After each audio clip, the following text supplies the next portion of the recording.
नमस्कार। शब्द साची विंध्य के समाचार बुलेटिन में आपका स्वागत है। मैं हूं आपके साथ नियाजिया। शुरुआत करते हैं हेडलाइन से। रीवा में बसामन मामा के आध्यात्मिक आयोजन में शामिल होंगे स्वामी राजेंद्र दास। रीवा मनगवा हाईवे पर भीषण सड़क हादसा, 3 लोगों की मौके पर मौत। रीवा में सामाजिक समरसता सम्मेलन में अधिवक्ता अनिल मिश्रा ने जातिगत आरक्षण पर साधा निशाना। रीवा में शादी से लौटते समय हादसा, ट्रक से टकराई कार चालक की मौत। रीवा में मनरेगा स्कैम, नाबालिग के फर्जी मस्टर रोल से राशि निकासी। रीवा रेलवे स्टेशन पर ट्रेन में छूटा लैपटॉप और बैग, यात्री को लौटाया गया। रीवा के बिछिया मोहल्ले में आवारा कुत्तों का आतंक, 1 घंटे में 6 लोगों को काटा। रीवा में जीवंत हुई सनातनी परंपरा, पालकी में विदा हुई दुल्हन। रीवा में बोर के विवाद में सरपंच ने पति पत्नी को पीटा, महिला गंभीर घायल। सतना में नवजात शिशु को बोरी में बांधकर जंगल में छोड़ा, सतर्कता से बची जान। धारकुंडी आश्रम के संस्थापक स्वामी सच्चिदानंद महाराज 101 वर्ष की आयु में हुए ब्रह्मलीन। सतना में तंत्र मंत्र के बहाने महिला से ठगी, सुई चुभाकर किया भ्रमित। सतना में फिल्मी अंदाज अपहरण, ऑटो में जबरन बैठाकर युवक से उड़ाए पैसे। सीधी में बीएमओ रंगे हाथ रिश्वत लेते गिरफ्तार, मेडिकल रिपोर्ट के लिए मांगे थे 10,000। और बागेश्वर धाम के सामूहिक कन्या विवाह महोत्सव में शामिल होंगे उप मुख्यमंत्री। और रीवा में धूप के साथ हल्की ठंड बरकरार। जादू देखा है, हम दिखाते हैं। आप सोचिए, हम बनाते हैं। अपने घर या ऑफिस को सजाएं मनपसंद डिजाइन के कस्टमाइज वॉलपेपर्स, ब्लाइंड्स, पेंटिंग्स और लेजर कटिंग से बनी आकर्षक चीजों से। आज ही कॉल कीजिए 7611125428, क्योंकि आपकी कल्पनाओं को पंख देना भी जरूरी है।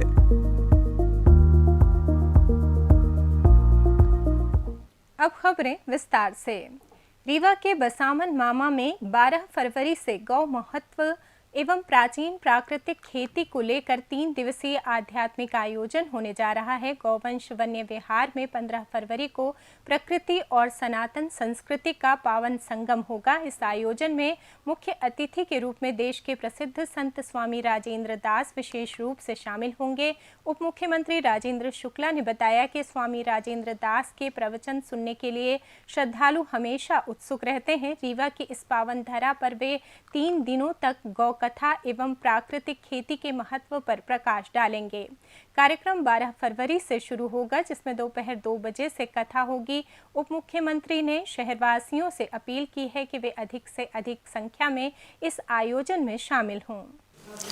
हम सब के लिए बड़ी खुशी की बात है कि 12, 13, 14 फरवरी को बसामन मामा गौवंश वन विहार में गौ कथा और प्राकृतिक खेती, इन दोनों विषयों में देश में सबसे अच्छे संत जो इस विषय पर जिनका कथा होती है, मलुक पीठ स्वामी जी परम पूजनीय राजेंद्र दास जी महाराज जी पधार रहे हैं।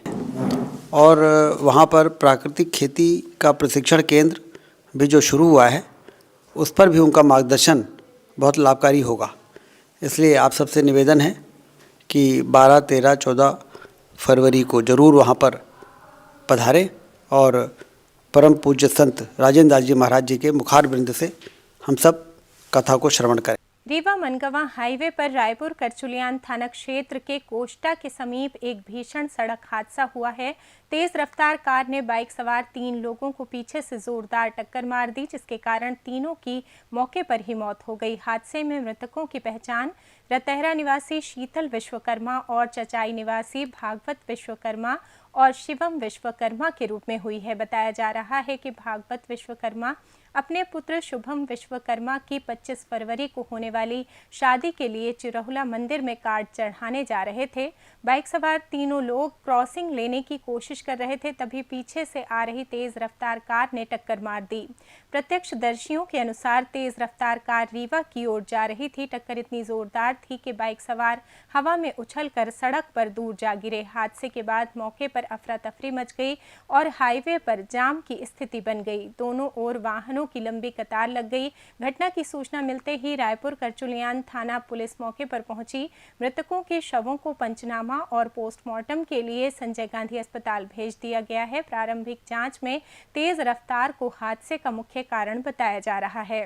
रीवा शहर के मानस भवन में सपाक्स द्वारा आयोजित सामाजिक समरसता एवं सद्भाव सम्मेलन में ग्वालियर हाई कोर्ट के वरिष्ठ अधिवक्ता अनिल मिश्रा मुख्य अतिथि के रूप में शामिल हुए। सम्मेलन को संबोधित करते हुए अनिल मिश्रा ने कहा कि आजकल राजनीतिक दल सत्ता के स्वार्थ में आरक्षण की राजनीति कर रहे हैं, जो देश और समाज के हित में बिल्कुल नहीं है। उन्होंने आरोप लगाया कि वर्तमान सरकारी नीतियों से सामाजिक दुर्भावना और असंतोष बढ़ रहा है। एक वर्ग को न्याय देने के नाम पर दूसरे वर्ग को उपेक्षित किया जा रहा है, जो संविधान की भावना और न्याय के सिद्धांतों के खिलाफ है। उन्होंने जोर देकर कहा कि आरक्षण अब जातिगत आधार पर नहीं बल्कि केवल आर्थिक स्थिति के आधार पर होना चाहिए। उन्होंने यूजीसी एक्ट के विरोध में भी आवाज उठाई और सभी वर्गों से एकजुट होकर सरकार के खिलाफ संघर्ष करने की अपील की। कार्यक्रम में स्वर्ण समाज से जुड़े कई पदाधिकारी, प्रबुद्धजन और बड़ी संख्या में लोग उपस्थित रहे। विभिन्न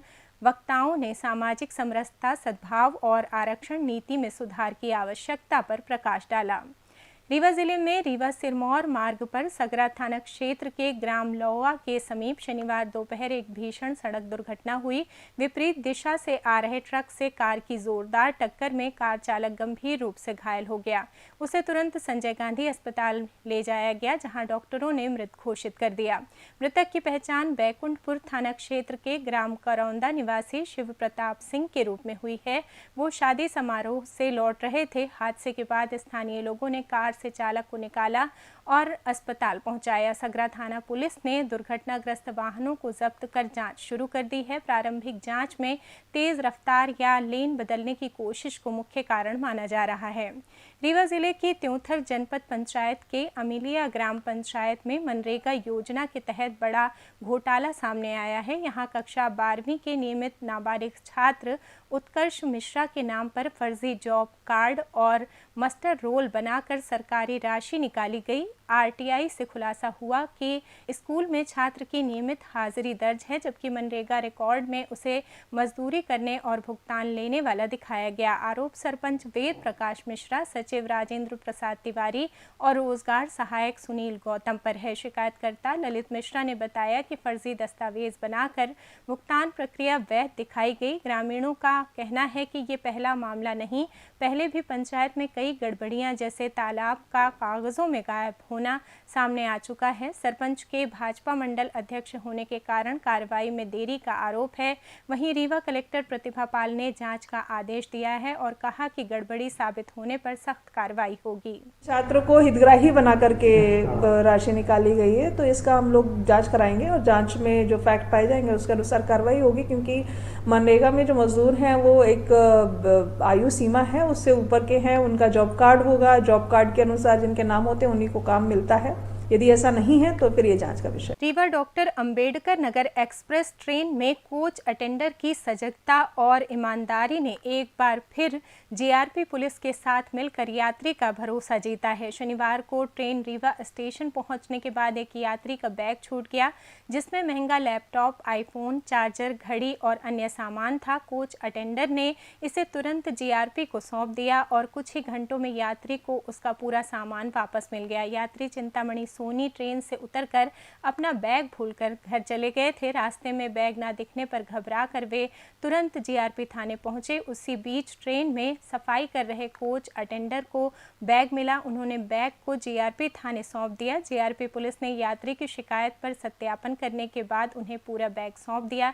यात्री ने कोच अटेंडर की ईमानदारी और जीआरपी पुलिस की त्वरित कार्रवाई के लिए आभार जताया। आज अंबेडकर नगर में के कोच से एक अटेंडर शिवेंद्र कुशवाहा द्वारा एक लैपटॉप जमा किया गया है। बैग, चार्जर, खड़ी भी है, उसमें उनके कपड़े भी हैं। रीवा शहर के बिछिया मोहल्ले में आवारा कुत्तों ने दहशत मचा रखी है। गुरुवार की शाम एक कुत्ते ने महज 1 घंटे के भीतर 5-6 लोगों पर हमला कर उन्हें घायल कर दिया। घायलों में 3 युवक, 1 लड़की और 10 वर्षीय बच्चा शामिल हैं, जिन्हें जिला अस्पताल में प्राथमिक उपचार के बाद रेबीज के इंजेक्शन लगाए गए। घटना की शुरुआत तब हुई जब 10 साल का बच्चा घर के बाहर खेल रहा था। अचानक कुत्ते ने उस पर हमला कर कई जगह काट खाया। बच्चे को बचाने के प्रयास में मौके पर मौजूद अन्य लोग भी कुत्ते के शिकार बन गए। देखते ही देखते 5-6 लोग डॉग बाइट का शिकार हो गए। घायलों का इलाज जिला अस्पताल में किया गया। स्थानीय निवासियों का आरोप है कि गुरुवार की सुबह 7 से 8 बजे के बीच अज्ञात लोग एक गाड़ी से जगन्नाथ मंदिर के पास बड़ी संख्या में आवारा कुत्तों को छोड़कर चले गए। लोगों ने आरोप लगाया कि नगर निगम को पहले से आवारा कुत्तों की समस्या को लेकर कई शिकायतें मिल चुकी हैं, लेकिन समस्या का समाधान नहीं किया गया, बल्कि शहर के अन्य इलाकों से कुत्तों को पकड़कर बिछिया जैसे मोहल्लों में छोड़ा जा रहा है। इससे इलाके में आक्रोश है। स्थानीय लोग जांच और सख्त कार्रवाई की मांग कर रहे हैं। रीवा शहर में आधुनिकता के बीच प्राचीन सनातनी परंपरा ने एक बार फिर जीवंत रूप लिया। शनिवार सुबह इको पार्क में संपन्न हुए एक शादी समारोह के बाद दुल्हन को पारंपरिक पालकी में बिठाकर विदाई दी गई। परिजन बैंड बाजे की मधुर धुन पर नाचते गाते हुए दुल्हन को पालकी में लेकर इको पार्क से दीनदयाल धाम तक ले गए। आगे आगे घोड़े पर सवार दूल्हा जा रहा था। ये मनोरम दृश्य शहर में चर्चा का विषय बन गया। जानकारी के मुताबिक दुल्हन बुरहानपुर की रहने वाली है और शादी के लिए पूरा परिवार रीवा आया था। वैवाहिक समारोह इको पार्क में आयोजित हुआ। शादी के बाद सनातन परंपरा के अनुसार दुल्हन की विदाई पालकी में की गई, जो भारत की प्राचीन रस्म है। हालांकि आजकल अधिकांश विदाइयां कार या अन्य वाहनों से होती हैं, लेकिन इस परिवार ने पूर्वजों की इस खूबसूरत परंपरा को पुनर्जीवित करने का सराहनीय प्रयास किया। परिजन विजेंद्र ताम्रकार ने बताया कि हमारा उद्देश्य सनातनी परंपराओं को जीवित रखना और उन्हें अगली पीढ़ी तक पहुंचाना है। ये पहल रीवा में सांस्कृतिक जागरूकता और परंपराओं के प्रति गहरे लगाव का एक सुंदर उदाहरण बनकर हमारे सामने आई है, जिसकी हर कोई सराहना कर रहा है। रीवा जिले के सिमरिया थाना क्षेत्र के ग्राम मटेमा में ट्यूबवेल कराने को लेकर हुए विवाद ने हिंसक रूप ले लिया। ग्रामीण चिंतामणि सेन ने सरपंच शीतला प्रसाद पटेल पर आरोप लगाया है कि उन्होंने अपने साथियों के साथ मिलकर चिंतामणि और उनकी पत्नी सावित्री सेन की जमकर मारपीट की। इस हमले में सावित्री सेन को गंभीर चोटें आई हैं और उन्हें रीवा के संजय गांधी चिकित्सालय में भर्ती कराया गया है। चिंतामणि सेन के अनुसार उनकी पैतृक जमीन पर उनके भाई जबरन बोर कराने की कोशिश कर रहे थे। विरोध करने पर सरपंच और उनके साथियों ने लाठी डंडों से हमला कर दिया। हमले के बाद मौके पर हंगामा मचा और घायल महिला को तुरंत अस्पताल पहुंचाया गया। सिमरिया थाना पुलिस ने मामला दर्ज कर जांच शुरू कर दी है। सतना जिले के उचेहरा विकासखंड के विश्वविख्यात भरहुत गांव में शुक्रवार सुबह एक दिल दहला देने वाली घटना सामने आई। जन्म के तुरंत बाद एक नवजात शिशु को पुरातत्व विभाग की बाउंड्री वॉल के भीतर जंगल क्षेत्र में बोरी में बांधकर लावारिस छोड़ दिया गया। ठंड और भूख से तड़प रहे मासूम की जान, ग्रामीणों की सतर्कता, सरपंच की संवेदनशीलता और पुलिस की त्वरित कार्रवाई से बाल बाल बच गई। घटना का पता तब चला जब सुबह कुछ ग्रामीण शौच के लिए जंगल की ओर गए। उन्हें बाउंड्री वॉल के अंदर से नवजात के रोने की आवाज़ सुनाई दी। आवाज़ की दिशा में जाकर देखा तो कपड़े में लिपटा एक नवजात शिशु बोरे में पड़ा मिला।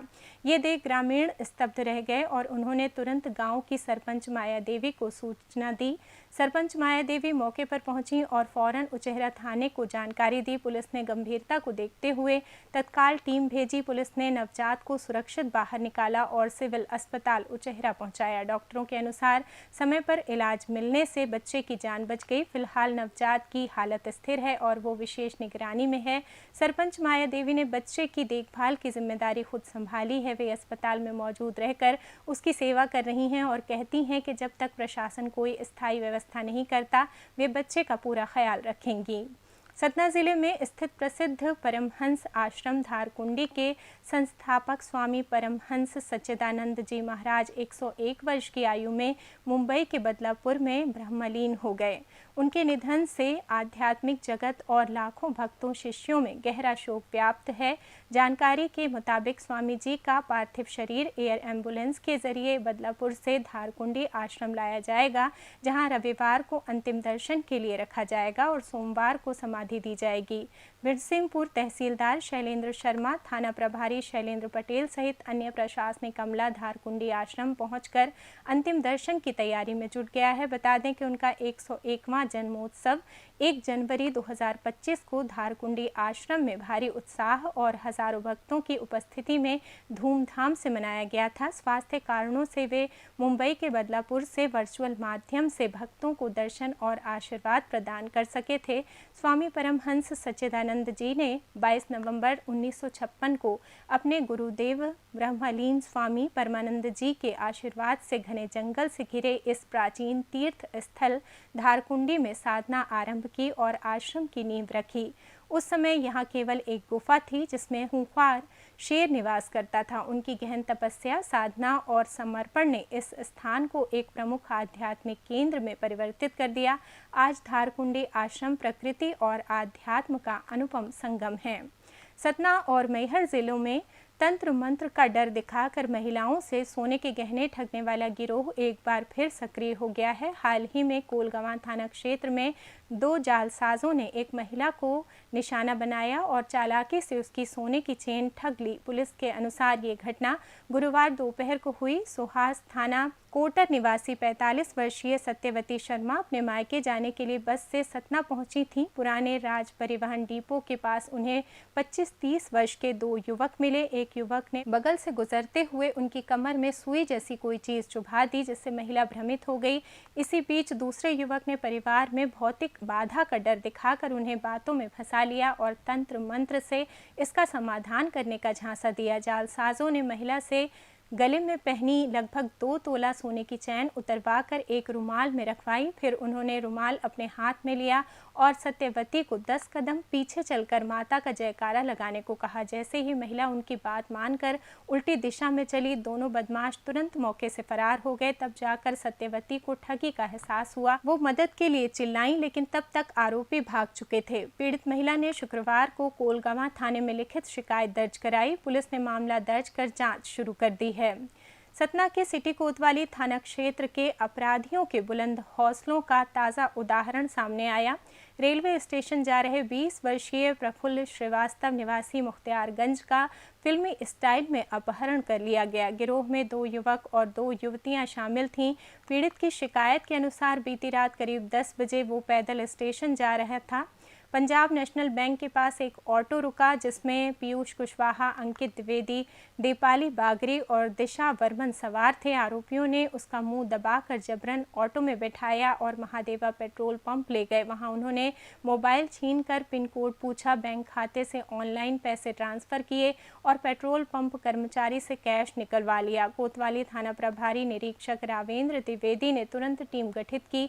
मुखबिर तंत्र और तकनीकी साक्ष्यों की मदद से महज कुछ घंटों में चारों आरोपियों को गिरफ्तार कर लिया गया। अपराध में प्रयुक्त ऑटो और मोबाइल जब्त किया गया। चारों को लूट और अपहरण की धाराओं में गिरफ्तार कर न्यायालय में पेश किया गया, जहां से उन्हें केंद्रीय जेल सतना भेज दिया गया।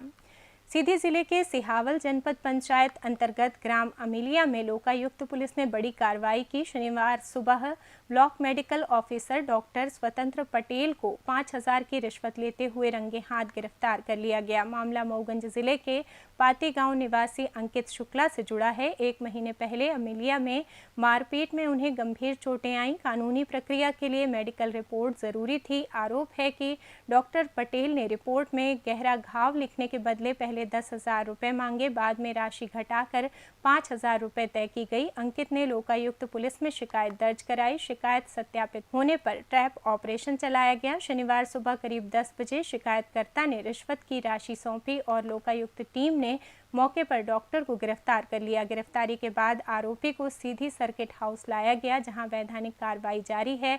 लोकायुक्त निरीक्षक एस राम मरावी ने बताया कि 12 सदस्यीय टीम ने नियमों के अनुसार ऑपरेशन अंजाम दिया।